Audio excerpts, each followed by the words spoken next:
Always give your best. Never get discouraged. Never be petty. Always remember, others may hate you, but those who hate you don't win unless you hate them. And then you destroy yourself. I welcome this kind of examination. We came, and for the international order that we have worked for generations to build. A new world order. New world order.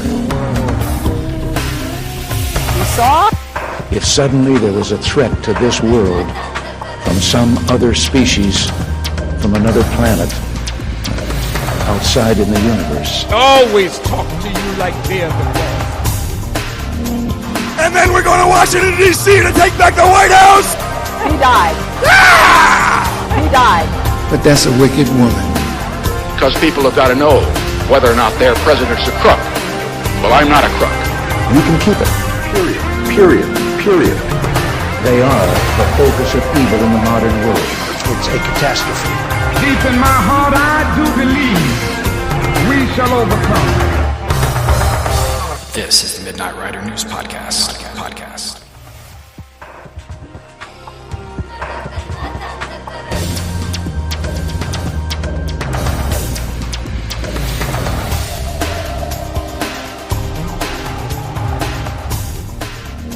Hello again, and welcome to the Midnight Rider News Show. This is St. Patrick, the editor-in-chief of MidnightRiderNews.com, and your guide to the alternative.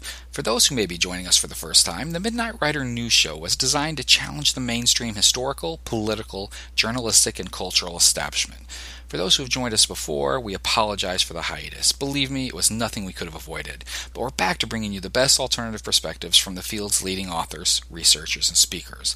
I will ask that you first visit MidnightRiderNews.com. Please share our stories on Facebook and like our Facebook page. We're also now available on Twitter, so please follow us there. Both links can be found on MidnightRiderNews.com. While the podcasts can be found on the website, also you can choose to subscribe for free on iTunes and many of the other popular podcast distributors. We try to make it as easy as possible for you to find the show so that you'll hopefully like us as much as we like bringing the show to you. If you'd like to email the show, you can contact us at midnightridernews@gmail.com. That's midnightridernews@gmail.com. Tonight's episode is one I've wanted to do since the show was a mere idea. I've always been fascinated by Watergate and the presidency of Richard Nixon. Yet, it's always been unsettling to me at the same time. The fall of Nixon, which ends in his resignation on August 9th, 1974, always seemed way too easy. The media and many modern historians have always framed the Watergate story as a White House hounded and eventually brought down by determined young journalists just hungry for the truth. So first, what is it that we know? What do our history textbooks and our History Channel documentaries tell us? Well, we know that on June 17th, 1972, burglars are caught breaking into Democratic National Headquarters in Washington, D.C. Washington Post reporters Bob Woodward and Carl Bernstein chased the story through anonymous tips from a source named Deep Throat. White House counsel John Dean tells Watergate investigators that Nixon had discussed the cover-up, break-in, on many occasions. The Special Appointments Secretary then reveals that Nixon had used a tape recording system in the Oval Office. We later discover that 18 and a half minutes are missing from one of the tapes. Hearings are held, Congress moves to impeach, and then Nixon resigns before being impeached. That's what we know. Woodward and Bernstein's work is then documented in their book All the President's Men, which becomes a major motion picture and thus the history of record regarding Watergate. Or that's what we think we know. I wasn't the only one troubled by the events that led to Nixon's resignation from the presidency in 1974. Lynn Kolodny was troubled also, and he was troubled enough to begin researching and conducting interviews that would lead to his monumental 1991 work, Silent Coup, The Removal of a President, the 25th anniversary of which was released in 2016 and can be ordered via special link on MidnightRiderNews.com. Lynn Kolodny has a long, contentious relationship with the Washington Post. He'll discuss that this evening, believe me. He was a longtime political activist in Washington, D.C. before embarking on a work that would become Silent Coup. He's the owner and operator of Watergate.com, which is where you can both read and hear many of the interviews to which he'll refer this evening. Len Kolodny is a truth-teller and a researcher of the highest order. His research is detailed, specific, and impeccable. He's interviewed the leading players, he's confronted John Dean, he has a theory on Watergate that should and will change the way you see the story altogether. And you'll hear that theory tonight. On a personal note, Silent Coup is a top 10 work for me. It absolutely changed the way I believed about a moment in our history that absolutely had me at hello. This is episode 003 of the Midnight Rider News Show, The Silent Coup of Richard Nixon. So without further ado, here's the author of Silent Coup and the operator of Watergate.com, Len Kolodny. Len, how are you doing this evening? I'm doing fine, SD. It's a nice night in Florida. Well, fantastic. You know, Silent Coup, wow, 25 years, Len. But, you know, for many Americans, Watergate is a word often heard but rarely understood. What was Watergate, and why does it seem to be so challenging for Americans to understand it? Well, it's framed by having a president who is perceived as a crook, somebody who would do something like break in at the Watergate and then cover it up. And so we've sort of said about Richard Nixon, oh, he was great, he went to China, but then there's Watergate, and that's the end of the Nixon presidency. There's some things that come out of it that people remember, Deep Throat and that kind of thing, but the details are very murky about what happened because the president resigned. The president wasn't impeached. There wasn't a trial, so the American people never really heard the evidence. And they were pretty much left with allowing people like Bob Woodward and John Dean to write the history. And that's unusual. So when I look back at Watergate, the big tragedy was we didn't follow the Constitution. We didn't have an impeachment, and we didn't have a trial, and he wasn't found guilty. We ended up with an unelected president, an unelected vice president, and then followed by Jimmy Carter. So it's all very strange, and it changed the course that America was on for the next 50 years. Len, in the movie All the President's Men, the Watergate story begins at the break-in of the DNC. Where do you think the Watergate story actually starts? Well, the story actually starts in 1969 when President Nixon is inaugurated. And President Nixon signed a document called NSDM-2, and that allowed the government to form within the National Security Council its own government. And so there was a secret government created, and this created all kinds of tensions and battles and power fights. And in the middle of all this is a fellow named John Dean, who they made counsel. And he was to get information. That's how he saw his rise to maybe attorney general and maybe a judgeship. And he was assigned to get the goods on Larry O'Brien, who was the head of the Democratic Party, chairman of the Democratic Party. And he did. Nixon did get them. But Dean continued his operation, working with a mob/prostitute, Heidi Reichen, set up a call girl operation within the DNC. And he was able to get dirt on the Democrats, which he thought would be good for John Dean. Unfortunately, there was a break-in. The burglars got caught, who were, by the way, mostly CIA people. And President Nixon was charged with running the cover-up or working with Dean in the cover-up.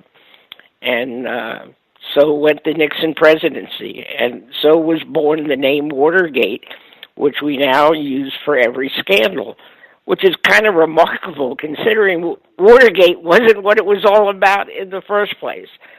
Because in the end, Nixon was forced out of office by General Haig, working with Fred Buzzard, who was an attorney for the Pentagon and a defense attorney for President Nixon, and with Bob Woodward to force Nixon out of office. Now, the Watergate complex is both a hotel and a set of offices. Is that correct? Yes, it was. And then it had a little shopping area where people could go and sit and talk. And there was a liquor store in that complex. And in 1968, I sold that liquor store the brand Watergate. And it was a different lifetime for me. But that's a true story. So I have a bottle of Watergate liquor in my home as a trophy. Oh, that's I didn't great. know I'd be writing about Watergate. Oh, I bet not. Who ordered the break-in, and why was it ordered? John Dean ordered it. John Dean needed to get information out of a desk in the desk of Ida Maxey Wells. And one of the burglars, Martinez, was caught. When he was arrested, he tried to swallow the key. And Carl Schaffler stopped him, one of the officers who arrested him, and got the key. And that key would later match up to the very desk of Ida Maxey Wells where there were pictures of the call girls that Democrats could go out with. So it was within that operation, which had been working up until it wasn't working anymore. Richard Nixon never ordered it. Richard Nixon had very little to do with it. But starting in May of 1973, he and Dean colluded to cover up White House involvement, particularly that of Gordon Strachan, an aide to H.R. Haldeman, who did know about the break-in and knew about Dean's role and covered it up. So it seems convoluted, but when you think about these other forces, the Central Intelligence Agency, the military, because we're going to talk about a military spy ring that was moving against the president. When you take these forces, what they did is they used Watergate against the president. And then to those people who think in terms of conspiracy theories, Kalani's telling us another conspiracy theory. Well, if you think about it, Alexander Haig drives the president from office. He's the key. Now, how did he get there? He was appointed chief of staff by Richard Nixon.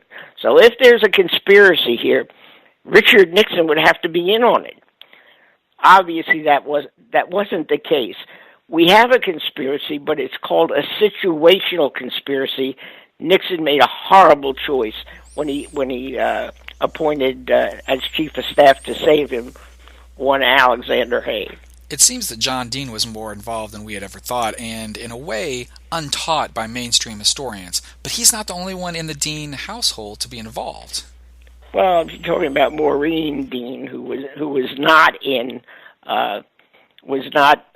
inside the White House, and she worked at the NDD. She was a girlfriend of John Dean, and she was also a girlfriend of Heidi Reichen, who I mentioned before. And there was some belief that Maureen's picture may have been in the DNC. What's really interesting in the last few years, a book called White House Call Girl came out by Phil Stanford, and he managed to get his hands on the little black book of Heidi Reichen's. And sure enough, in that little black book, which you can find at Watergate.com under John Dean, you can see John Dean's name and his private phone number and Maureen Dean, and Jeb Magruder, who was an aide to H.R. Haldeman. They're in there. They're in the book. And so you have that, and then you have a surprise name, Sam Dash. Sam Dash was the special White House counsel for the Watergate Committee. The man who was prosecuting John Dean turns up on one of the pages with his unlisted phone number in Heidi Reichen's address book. So we have that on Watergate.com, too. Under Silent Coup, you'll see the word Sam Dash, and it's a big surprise. It raises a real question. Did John Dean trade sex to accept his fraudulent testimony? Now, Heidi Reichen, the White House call girl, also had mob ties. Is that correct? Absolutely. She also had CIA ties. That's no surprise. Well, what they were doing is they were running out of the Columbia Plaza. The CIA had been running a call girl operation, which was bringing in diplomats. It's located what was called the Foggy Bottom area of Washington. And so they would go to lunch, the diplomats and these foreign embassies, and they would go to this building, a beautiful building, the Columbia Plaza, for lunch. Unfortunately, the lunch would turn out to be, well, maybe fortunately, sex. Right. You then have a situation where Heidi Reichen, thanks to John Dean, got together and they ran another operation into the DNC off of that operation of the CIA. So Heidi Reichen has ties to the mob, who has ties to the CIA, and she had ties to John Wesley Dean III. Now, John Dean, who again was President Nixon's White House counsel, they turned his memoirs into a 1979 made-for-TV film with Martin Sheen as the quote-unquote hero John Dean. Since the Watergate era, Dean has been a critical darling of both the Watergate era historians and, of course, stations like MSNBC. So for mainstream historians, he's sort of the go-to for so-called truth on Watergate, because he, as the media sees it, ratted Nixon out. He's been portrayed as some kind of truth teller along the way. Is it not ridiculous, with all we know from Silent Coup, to think of John Dean this way? They love it. They love him, and you know, it's too sad a story. John Dean has some severe problems, and thanks to Texas A&M, the tape-recorded interviews of John Dean and John Mitchell and H.R. Haldeman John are all there, so you can compare the different stories. They're not there yet, obviously, but they're on Watergate.com under John Dean and under the others. And I'm interviewing John Dean, and what I did is I read his testimony before the Senate, and then I read his book, which he swore was the absolute truth. Right. And guess what? The book doesn't match the testimony. Book is mostly true. Testimony, mostly not true. And what was interesting is he blamed it on his editor. He said his editor put the phony stuff in to make the book more exciting. You can hear that on a tape on Watergate.com. John Dean that we're talking about now, that's the real John Dean. The one you're going to hear on that tape is the real John Dean, getting caught in a major lie. Absolutely. And then trying to explain. And then I went to the editor, Alice Mayhew, who was also Bob Woodward's editor. And I said to her, Alice, this is what Dean said. She said, he's a liar, and she spells it. I mean, come on. He gets caught every which way. He sued me. It lasted 8 years. And then he wanted out. State Farm Insurance Company paid me $410,000 to let John Dean disown lawsuit. And then a federal judge signed an order prohibiting John Dean from ever suing me again. That seems to be John Dean's modus operandi. He makes a statement or writes something, or researcher shows that it contradicts his previous writings, speeches, or something, and then he files a suit against the researcher for publishing his own contradictions. Well, it didn't work this time. And we put in a 3,500-page summary motion, and John Dean knew he was going to lose. It was very difficult when my insurer comes to me and says, you know, Mr. Dean wants out. And I said, well, we're going to win this thing. And it's awfully hard to turn down $410,000 when your family's been under this stress for 8 years. But I did get the court order. So we have the 25th anniversary edition of Silent Coup with an update, with more information than you got 25 years ago. Not only do we have the update, but we have the kind of things that were done to try and destroy Silent Coup. You and I would not be having this conversation if they had succeeded. Which I'm certainly glad that they did not. This is S.T. Patrick, and we're talking with Lynn Kolodny, the author of the 25th anniversary edition of Silent Coup, The Removal of the President. And we'll be right back.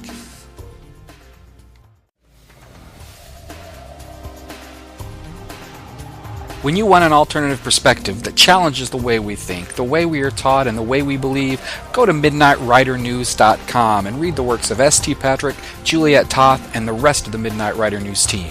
At MidnightRiderNews.com, we speak truth to power, we fight for justice for those who've been treated unjustly, we challenge societal norms, and we always question authority. Please join us at MidnightWriterNews.com today. That's MidnightWriter, WRITER, news.com.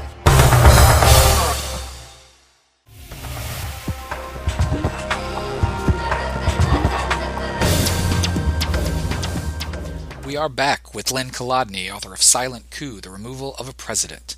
You can get Silent Coup through a link on MidnightWriterNews.com, as it is currently our featured work of the month. You can also get it at Watergate.com, online, or wherever quality history books are sold. Len, the Washington Post, and especially journalist Bob Woodward, have acted as if they are judge, juror, and executioner on this Watergate story. Do you think that's justified at all, and who really is Bob Woodward? Well, let's be clear. Woodward is not a journalist, so let's not tar him with a word that he is not, and disrespect every real journalist that's out there. Guys like Cy Hirsch, and I could go down the list. Bob Woodward was in the military. Here's something most people don't know. He worked in the Nixon White House from 1969 to 1970. He manned one of Nixon's secret back channels in the Pentagon. He would get the messages and he would come to the White House and brief Alexander Haig.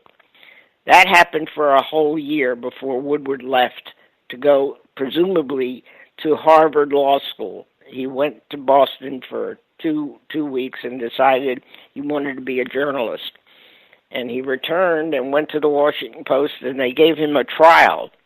And he failed the trial, and he ended up with a paper called the Montgomery Sentinel out in Montgomery County, Maryland.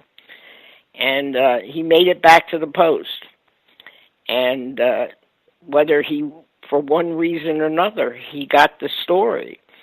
But he really didn't get the real information that would drive the president. He never got the kind of information that he pretends to have gotten from, quote, Deep Throat. Right. Who only exists in Woodward's head. Really? And so that's who he is. He's a military intelligence officer, worked in the Nixon White House, and think about it. He never told us that. And when we interviewed him, and you can hear the hour-and-a-half interview on Watergate.com, Bob Woodward is asked the question, did you ever brief Alexander Haig? And he said, never. No, I never briefed anybody. In fact, I defy you to produce anybody that says I briefed anyone. So we went to Admiral Thomas Moore, who was his boss and chairman of the Joint Chiefs of Staff, and we asked him, were you aware that Woodward was briefing Alexander Haig? And he says, of course. Basically, I sent him there. Then we went to the Secretary of Defense because we wanted to be sure we had the whole Pentagon covered, and we asked Melvin Laird if he was aware that Woodward was briefing Alexander Haig. And he said, yes, I knew it. He was on temporary assignment. Woodward has managed to keep that as quiet as he could, but it's on tape. Laird is not a guy in a garage with some sort of a trench coat on, some mysterious guy. He's the real deal, and you can hear him. So that's going to end. Woodward is only able to cover up so much. So that I hope that answers your question. Yes, so for those who aren't really seeing why the link is important, why is his link to Alexander Haig vital to the story in Silent Coup? Because Alexander Haig is going to become chief of staff one day and force Richard Nixon out using Bob Woodward. Let me give you an example. Alexander Haig was appointed chief of staff about May 3rd or 4th of 1973 after Haldeman Ehrlichman, quote, resigned and John Dean was fired. The president was wanting to hire John Connally, who was Texas governor, had gotten shot with John Kennedy as his chief of staff, but Bob Haldeman talked him out of it and talked him into hiring General Haig. And General Haig was never on the president's side. He didn't know it, but Alexander Haig was part of the spy ring that had moved against him. He was the inside man.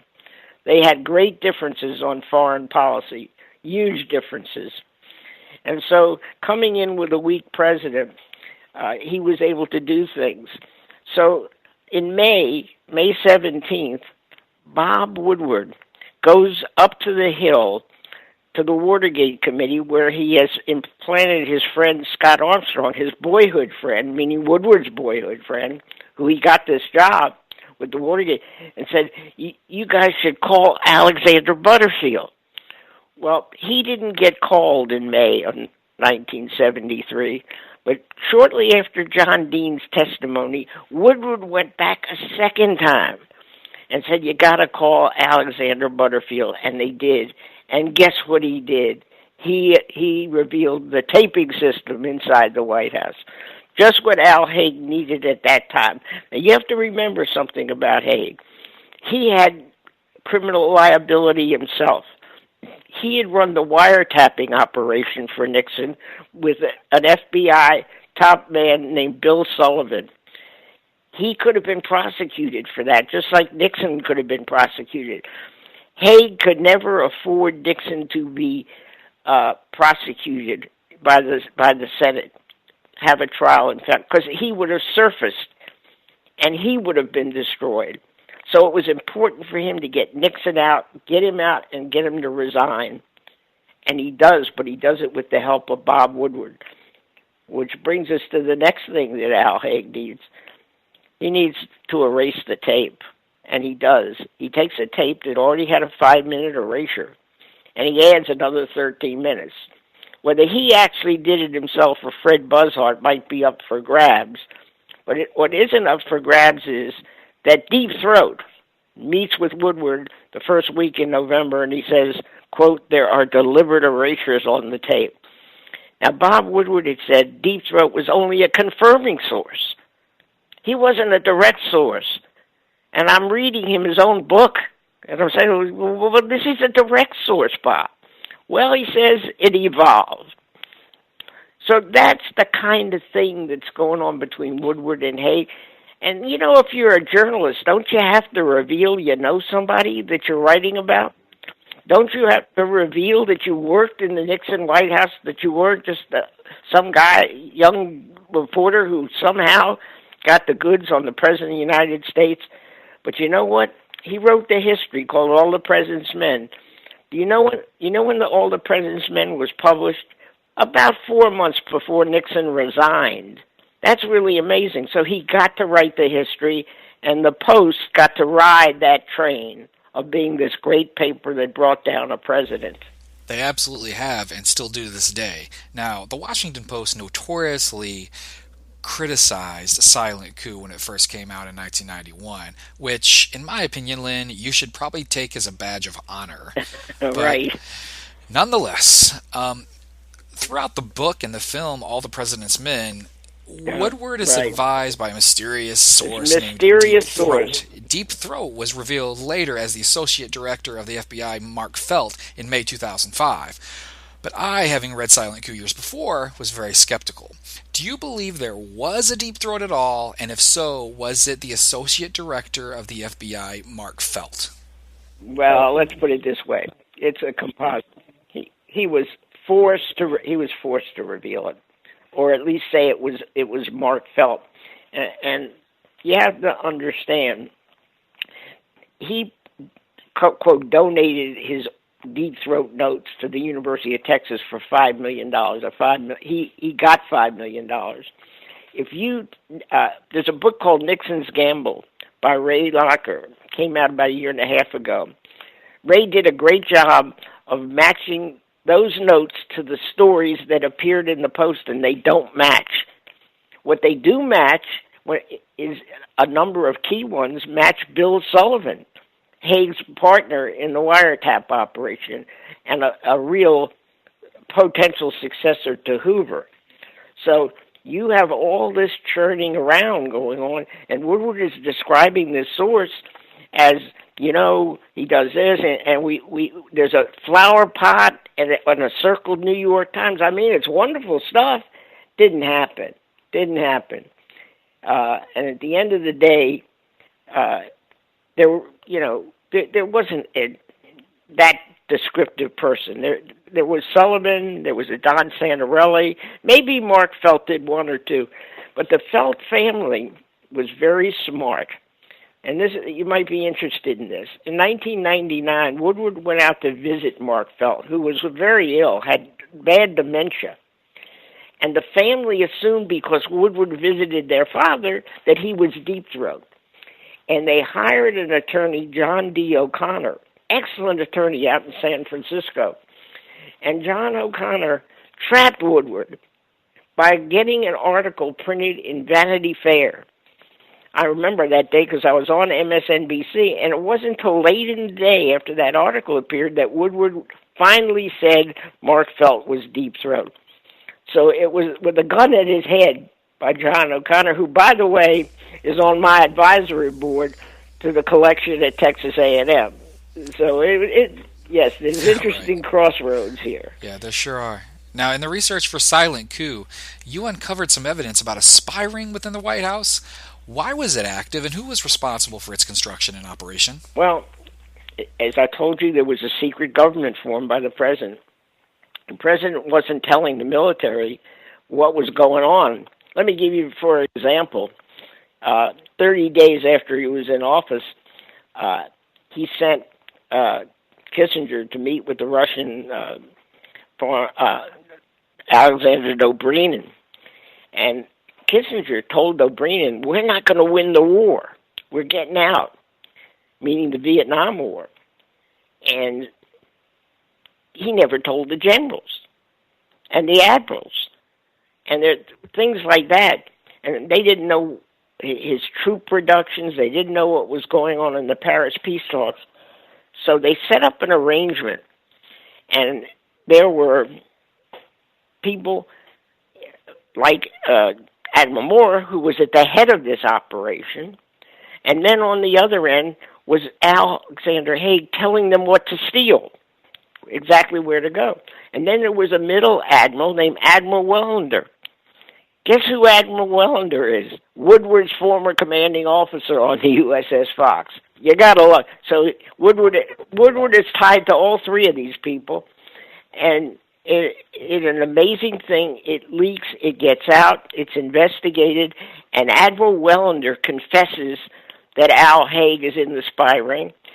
We have gotten I should say we. John Ehrlichman went to the archives and got me the Wellender confession, the transcript. It's in our book. It's online. We're the only ones that ever got it. And we were able to prove that not only did the spy ring happen, but that Alexander Haig was part of it.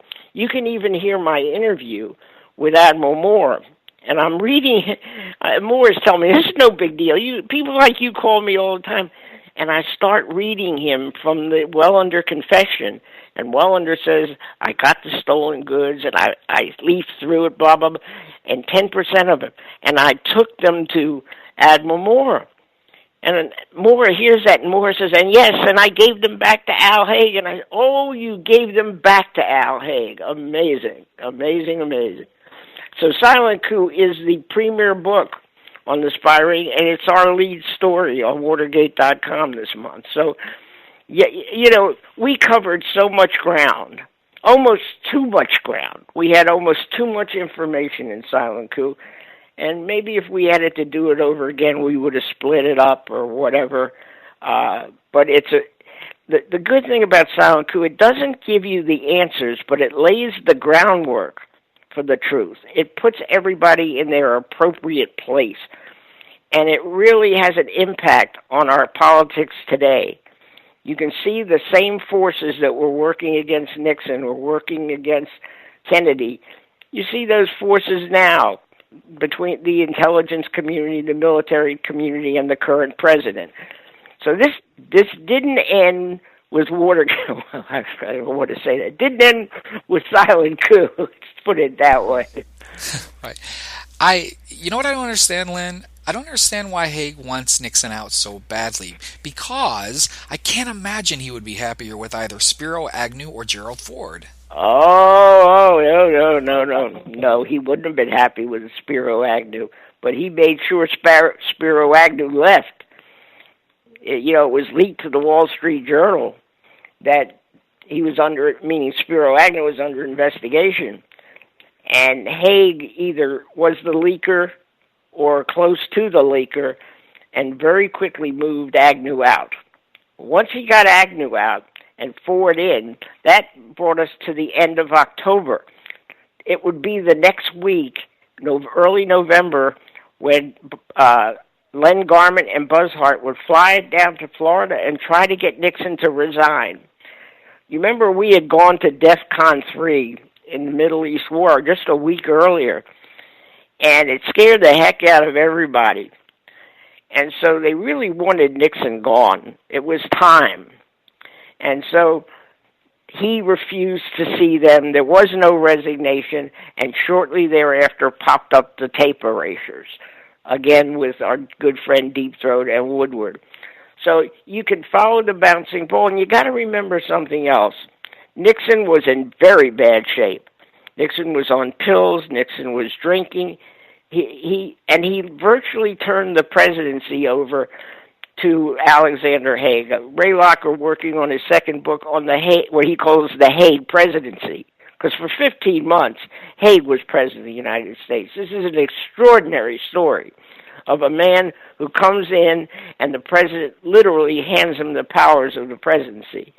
You didn't get to see the president without Alexander Haig approving it, and very few people got to see that president and the kind of shape that he was in. So there are stories within stories in this book, but they're true stories, and they're part of our history. To think that somebody could become president just by being appointed chief of staff is truly remarkable. I've often found Haig's rise to be perplexing in that Nixon, supposedly ultra-paranoid, concedes so much power to Alexander Haig. Well, Alexander Haig was the opposite of Kissinger. They were both mentored by the same man who I write about in my next book, 40 Years' War, The Rise and Fall of the Neocons. Fritz Kramer was mentor to both Kissinger and Haig, and he had a theory called the provocative weakness theory, and that was you arm yourself to the teeth so nobody will ever want to attack you, and you would never cut a deal except at the barrel of a gun. Well, Kissinger was sold out to Nixon with détente and going to make deals with China and Russia, the Soviet Union. So there was that split for Haig. And if you listen carefully to President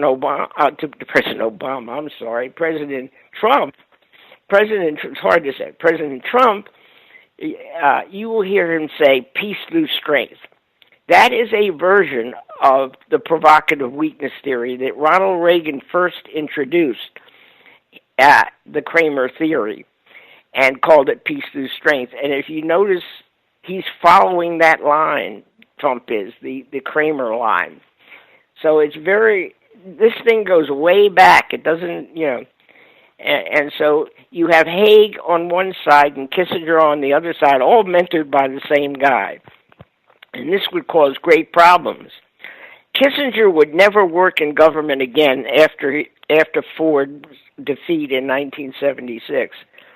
But who was the first Secretary of State for Ronald Reagan? Alexander Haig. Oh, my God, what a surprise. Right, and after Reagan was shot by John Hinckley, it was Haig on that stage who said, I'm in charge here, although he constitutionally had no authority to do so. Well, it's interesting. John Mitchell, who shortly before he passed away, we were on the phone talking, and it was during the primaries, for the Republican primaries, and Al Haig was running for president. And John Mitchell said to me, why is he doing this? And I said, well, he wants his old job back. And that just cracked the Attorney General up. I got to tell you, look, I'm a JFK Democrat. I guess I'm to the left of what my party is today because my party is a disaster. It caused more problems than I could have imagined. JFK, if you read his speeches, 1963, as he talks about nuclear weapons and the need to corral them and the need to make peace with the Soviet Union, some of the very same themes that Richard Nixon had. The difference was Kennedy was open about it. Nixon creates this secret government, and he does it. And the National Security Council that Nixon created is still there under Trump, and it's stronger than ever. It was never anticipated that the president would have drones that could go around the world and kill people. They literally took the power from the Congress, Nixon did, and made it his and his alone. And the Congress got very upset, so they passed what was called the War Powers Act in 1972. And what it did is, if a president invaded a country, like Vietnam or maybe we could say Iraq, what you would have to do is you'd send a letter 60 days after the invasion to the Congress, and they'd vote up or down. So almost 2 years ago, President Obama goes into Syria, and he sends a letter 60 days later to the Congress, and it's still sitting there. There hasn't been a vote, and there never will be a vote. So Nixon has had a huge, huge impact on what we're going through today and what we are as a country. He absolutely has. Now, I would be remiss, because I know that we have a lot of downloaders out there who are hearing the show now and hollering at me to ask you the question. They're screaming, ask the question, because they heard episode 1, which was called The Innocence of Oswald. And we discussed whether Lee Harvey Oswald was innocent not only of the murder of JFK or whether he was part of a conspiracy, but if he was a part of any of it at all. So in your opinion, was Lee Harvey Oswald innocent of Kennedy's murder? Well, let me put it to you this way. On the front page of Watergate.com, under my name, Len Kolodny, you'll see the JFK connection. And you click on that, and you're going to see that I was an expert against the Warren Commission in those days. You'll see me with Mark Lane. You'll see me with Harold Weisberg in 1968. In fact, it's the night that Bobby Kennedy gets shot. I'm also seated with Jack Anderson. And we were all critics of the Warren Commission.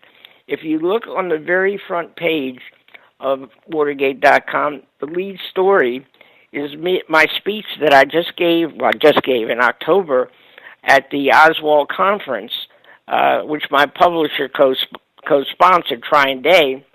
I gave a 50-minute speech on the Woodward situation. I'm not an expert on JFK. I know that the same forces were at work. The problem with most JFK critics is they're trying to prove there was more than one gunman. There was, the bullet couldn't have done this. You remember the bullet that showed up on the stretcher was pristine, even having gone. I know when I was reading the Warren Commission when it first came out, and it said, that Lee Harvey Oswald had this Fair Play for Cuba committee. And what happened is if you signed up for the Fair Play for Cuba committee, you were turning yourself into the CIA. I mean, right. There are numerous things that involved the mob and so on. But what I learned in studying that, I used in the Nixon thing. And you will see that I interviewed some of the people that were JFK people for the Nixon book. It certainly made a difference in being able to do the Nixon book and understand what was going on. But I was more interested in who benefited from Kennedy's death. Absolutely. That's who I want to know. Because whether it's Lee Harvey Oswald or not, and there's good writings on both sides of that, I will tell you this, that on my advisory board, which you can also find on the site under the Kolodny collection, you'll see a big critic of the JFK people named Gerald Posner. Yes, he is. But on the same page, in the same commission, you're going to see Russ Baker, who's a big proponent. So, I mean, we really spread. What they want to do is really important. They want to protect my research. At my stage of life, I'm not writing anymore. And they want to protect that research and promote that research. There are tremendous, tremendous people who believe Silent Coup and believe it may be one of the most important political books of the last 50 years. I can't judge my own book. I can't do that, but there are critics of Silent Coup. The Washington Post. Well, you see, that's the thing. They slam me, they slur me, but they never attack the evidence. Nobody ever says, "Oh, look, Kolodny's wrong." Woodward never would. They pretend like those tapes don't exist. Lynn, the Washington Post gave you a notoriously bad review years ago. What did you think of that? Well, I love the end of the review. It says, "Do not read this book." I mean, you really can't get a better review than "Do not read this book." And so, I mean, it's just, look, the good news is in the last 25 years, I've been able to write a second book. James Rosen wrote the Strongman biography of John Mitchell. You can go on and see how books built, as I did from Secret Agenda. Jim Hogan started this fire. I just carried the flame a little bit. But Hogan did a great job of opening the connection to Woodward. So I think the growth that I've seen in believers is coming from the younger generation. They're not buying what the Post is selling. And newspapers are dying. They're not getting better. They're shrinking. And so I believe what we've seen in the last 5 years, for Silent Coup to be republished, think about this. John Dean said it would never see a life again, ever. It's trashed, it's shredded. And here it is, back bigger and better than ever. And then you have this major university who comes to me and says, "We want your research. We think it's that important." Oh, yeah, it's fantastic. It's great. It is. It's great. What exactly are they doing with your research at Texas A&M, Lynn? Well, it's this younger generation of historians who have looked at the evidence and concluded, when looking at the evidence on one side and the other side, that Silent Coup has real merit. 40 Years' War has real merit. And so historians like Luke Nichter, who done the Nixon tapes book with Doug Brinkley and many other things, he's teaching down at Texas A&M. And he came to me and said, we're building a new building down here for arts, and we'd like it. We want everything you got. So a whole 20 by 20 storeroom, hundreds and hundreds of tapes of the people that I interviewed. It's all there. And this is the beauty of what it's going to be. SD, here's what's really cool. They're going to be searchable. You won't have to go tape. You can go subject by subject, and it'll show up all over the place. Remember, I interviewed 100-some people for almost 1,000 hours. Those tapes were evaluated about 7 years ago at about $725,000. That would be just the tape recordings themselves, not dealing with the content of them. But when Mel Laird says what he says about Bob Woodward, and if you want to see people shake, it's in the newspaper business. Journalists who you think are real hard, when they face that, we can't do that. I mean, we'd get fired. I mean, do you realize what Woodward can do? But Woodward is weaker now than he's ever been. If you look at it, because I think he doesn't present well on television. His books, he was nicknamed the stenographer. I always thought when I read Final Days, and this is another great thing that Ray Locker is going to have in his next book, Haig denied he ever had anything to do with Final Days. It was written by Woodward. And, of course, Haig is the hero of the book. All those things he does to get rid of Nixon, he did it for the American people. And Ray Locker has found a file in Woodward's files down at University of Texas, which is a meeting on the 10th of September, 1974, right the day after Ford pardons Nixon, and it's a meeting in Haig's basement to discuss the writing of Final Days, and there's Woodward and Bernstein. So, I mean, these are solid evidence that people can understand, that don't have a vested interest. I think we've made some terrific jumps. I think, I'm surprised. I am surprised. I have to be honest. I said to Bob Getlin when we published this book, I said, they're not going to believe it. And now people are believing it. And Watergate.com was an idea I had back in 1994. My son suggested, Dad, grab it before somebody grabs it. And it is the place that I've been able to put the evidence. You buy Silent Coup, the book, and you've got electronic footnotes. All you have to go is hear, and all the things you're reading about, you can hear yourself. It's an incredible thing. People who are listening to us now can be looking at the very evidence I'm talking about as we talk about it.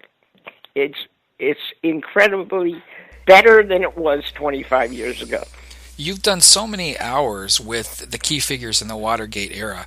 You know, they're always treated as if they're monsters by the mainstream historian, or historical monsters, I guess. The Haldeman's of the world, the Ehrlichmans of the world, the E. Howard Hunts of the world. But you've talked to them personally multiple times. What was your opinion? What was your takeaway in meeting with all of these sort of important men of the era? I found most of them people cooperative. The question I get asked the most is, why did they talk to you? That's what I hear all the time. Why you? And I got John Mitchell's phone number from a third party, and I had just moved to Tampa. And so I figured, what have I got to lose? I called John Mitchell's office. They tell me he's in a meeting. Of course he's in a meeting. They're going to talk to me. So I just leave my phone number. And the next day I come back and my daughter says, John Mitchell called you. I said, boy, this thing works. So I called John Mitchell back. And the first thing I said, you can hear it because it's on the tape. Did you know Woodward worked in your White House? That got him. And it got the others too. They had no idea that Woodward had ever worked in their White House. And it started a confidence building. Look, I had to confront John Mitchell with the fact that he signed the famous 17 wiretaps of newsmen, NSC staffers. And he had been telling me all along that he hadn't seen them, hadn't authorized them. But you'll hear on the tape, and I say to him, but John, I'm looking. I got them. I'm criticized because I'm not a prosecutor. Listen to those tapes. We have conversations, and when you have conversations, ST, people, they kind of feel like you're a friend. And they'll say things that they never would have said if you're saying, and Mr. Mitchell, isn't it true that you signed these? If you do that, you will. Silent Coup is remarkable. I think, if for no else, to say to future journalists, you're not prosecutors. You're trying to get the facts. Do I believe that some people didn't tell me the truth? Well, I know John didn't tell me the truth, but I gave him a chance to tell me the truth. He even wanted at one point to write the foreword of Silent. You can hear that on the tape still. And then he kind of changed. In fact, he even suggested he would write it with John Mitchell. I mean, this guy is so out of touch. He actually believed that could happen. So on the other hand, there were people on the other side, like Gordon Strachan, who are Haldeman's aide, that wasn't being forthcoming with me. But they had there wasn't a gun to their head. I didn't have a subpoena. And no one ever heard of me before, which is why these people talk to you? I think they talked to me because I think I was saying something they hadn't heard before. They were sort of mystified how they ever ended up where they ended up. And so one would tell the other. Ehrlichman would call Haldeman and says, you really got to talk to this guy. Or Ehrlichman would go into the archives and get me the Wellender confession. I've got Wellender telling me about Woodward. I've got Wellender telling me that he has lunch with Woodward at the same place where Woodward meets with Deep Throat. I mean, just crazy things are said, and you learn so much. And Woodward writes a piece for the Post. This is interesting. 1974, January 12, 1974, he writes about the spy ring because it had been broken by Dan Thomason and Jim Squires of the two Chicago papers. And Woodward writes the next day, and he writes all about the spy ring and basically a defense for Haig was handing out from the White House. He never once tells his readers that he worked for these people. He'd be fired anywhere else. That story is online, and it's called Woodward's Secret. I mean, there's so many reasons why this man has no business being a journalist. And you know what else is interesting? He never won the Pulitzer Prize, and people don't know that. I did not know that. And you know who won that Pulitzer Prize? The paper. Paper won the Pulitzer Prize, not Woodward and Bernstein. Because if they had given him the Pulitzer Prize, people would investigate his background. Absolutely. This way, you get the Pulitzer Prize, but Woodward's background, maybe not so much. Right. And so... Right, exactly. You know, I've always been interested in E. Howard Hunt. What were your experiences with E. Howard Hunt, and in general, what's your opinion of him? Well, he changes his story from time to time, but But he is at one of the interviews, and he says something different there than he said elsewhere about John Dean. Right. And John Dean may have gotten to him during the lawsuit. I don't know, but I'm going to let that interview with E. Howard Hunt stand as what he told me and what I told him. And I interviewed the guys that arrested the burglars. I interviewed the burglars, G. Gordon Liddy. I did radio shows with G. Gordon Liddy. And these are the kinds of things that will be in the collection of things that I did. Liddy loved going on the air and calling John Dean a liar. And he did call Maureen some names and multiple times. And Gordon is quite a character. We became friends, and our politics never got in the way. Gordon is the kind of, well, there's some people that if you're in a fight, this is the guy you want on your side, no matter what you're fighting over. So yeah, I met a lot of very interesting people. I won the support of many of those people. There's a section that I think should come out. We did a segment of 60 Minutes that got killed.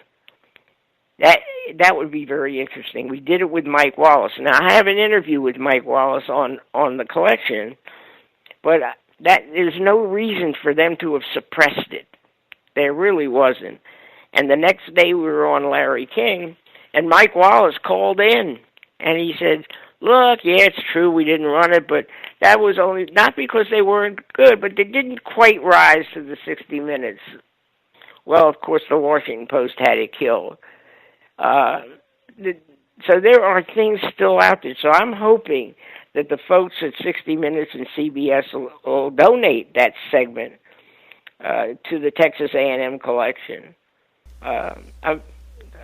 Maybe I'm hoping for too much. It's possible to. Well, it's possible.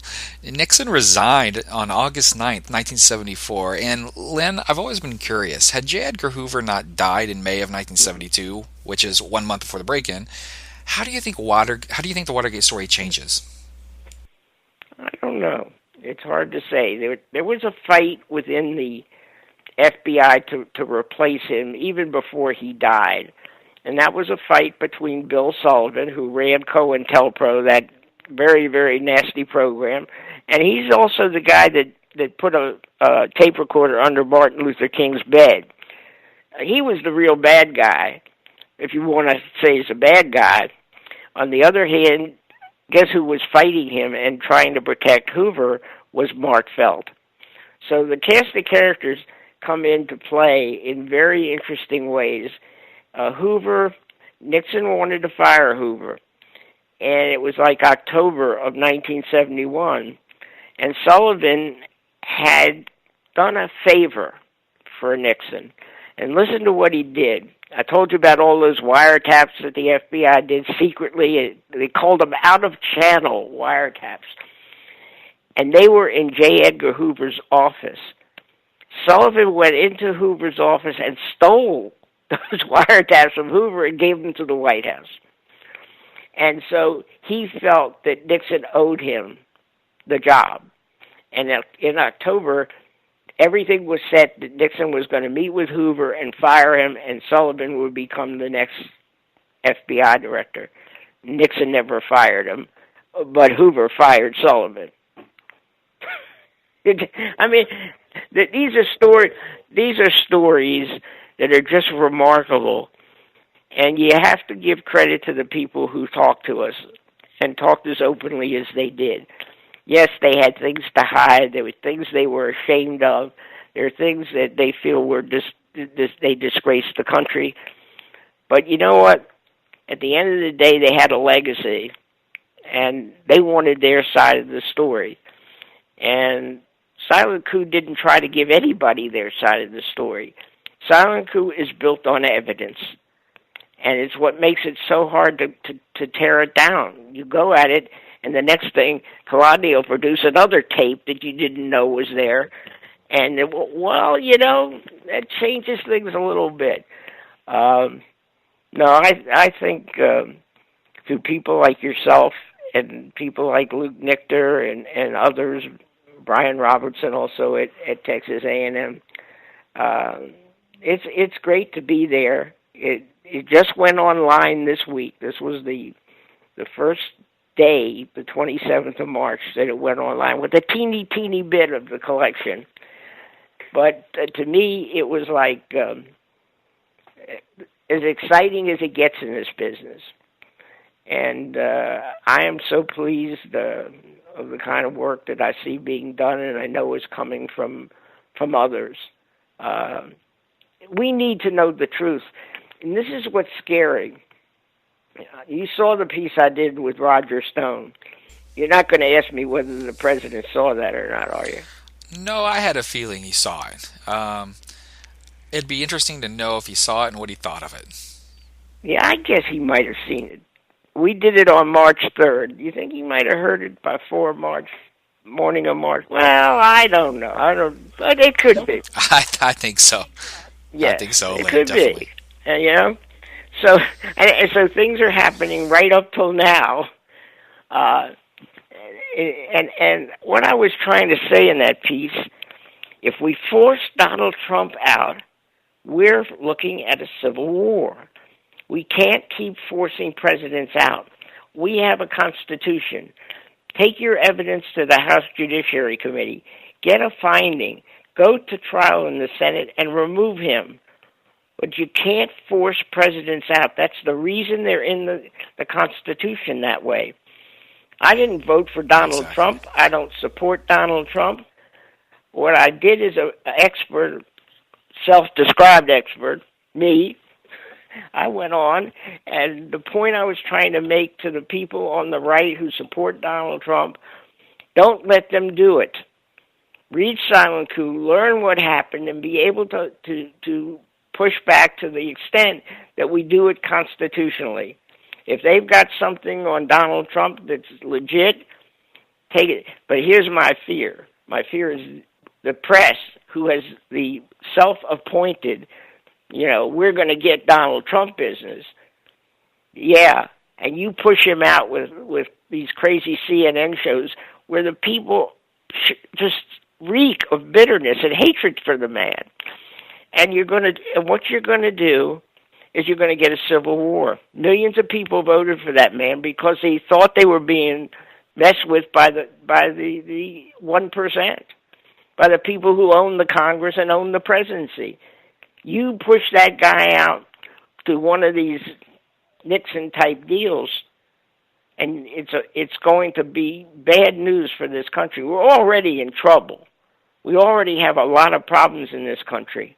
We can't even figure a way out of the Middle East. We just can't. 15 years at war, and we haven't figured it out yet. And we're talking about maybe another war. Maybe we can do Russia next. Who knows? But I sometimes wonder if we really want a way out of the Middle East, as we've been embroiled there for close to 20 years. So I'm not sure. But we do have a question from a downloader, and it's from Charles in Illinois. And he asks, Lynn, if the Watergate scandal happened today, would it even be a scandal? And would it lead to the resignation of a president of the United States? I think the answer is no, because because it didn't happen the first time. He didn't go out over Watergate. He went out over his foreign policies and his secret government. That's the whole point. The point is, we were distracted. John Dean is a distraction. You listen to John Dean, you're being distracted. That's why I wrote 40 Years' War. It was crazy. I was walking around for years after I wrote Silent Coup, and I kept asking people, how did Al Haig get there? Who let this guy in the White House as a colonel? Think about this. 1968, 1969, Haig is a colonel, and Woodward is a so-called, then he's at the White House, and the next year he's just like a beat reporter, and by 1974, Haig is a 4-star general, and Woodward is the greatest reporter ever. I mean, that just boggles the mind. The Watergate break-in was, sure, used by powerful people who had other problems with Nixon. And then they had this wonderful thing happen to him. Nixon appoints his enemy, who, if he had let the spy ring go, they were going to investigate it. And you can hear on the tape, Mitchell says to him, but Mr. President, we're blah, blah, blah. Paper it over. And Nixon does. And he never learns that Wellender confessed that Haig was involved. I mean, that's one of the great misjudgments. And then you make the guy your chief of staff. So the question about Watergate is, Watergate, no. By itself, no. It required certain fates to happen that weren't planned. That's why I call it a situational conspiracy, not a conspiracy where people said, I'm going to get to be chief of staff and then I'll get rid of him. No, Nixon made you chief of staff, and then you said, now I can get rid of him. And that's why it's so important to learn about the parallels. And here's the danger. The danger is everything's a gate. Ever since Watergate, Spygate, whatever gate, if it happens, it's a gate. And it turns out the gate ain't really that big a deal. Well, I'll tell you what is a big deal. The 25th anniversary of Silent Coup, the removal of a president by Lynn Kolodny. You can get it on MidnightRiderNews.com, Watergate.com, and other retail outlets. And again, I want to tell you all that Silent Coup is a top 10 book for me. And when we formed the idea for the Midnight Rider News Show and the site, Lynn Kolodny was one of those researchers that we knew we had to involve. So thank you, Lynn, from the entire Midnight Rider News staff. It's been a great show. I appreciate that, ST, and thank the people that are listening, and get a copy of the book. You won't regret it. Okay, good talking to you.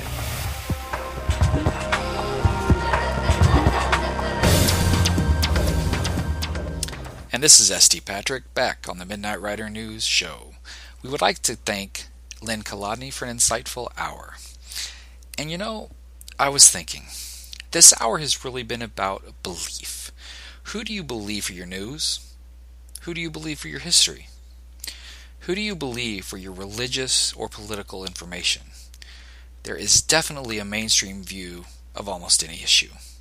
It's usually a comfortable view, and it's not one that likes to be challenged. We find comfort in our beliefs. We have ingested them, digested them, and suggested them as truth for many, many years.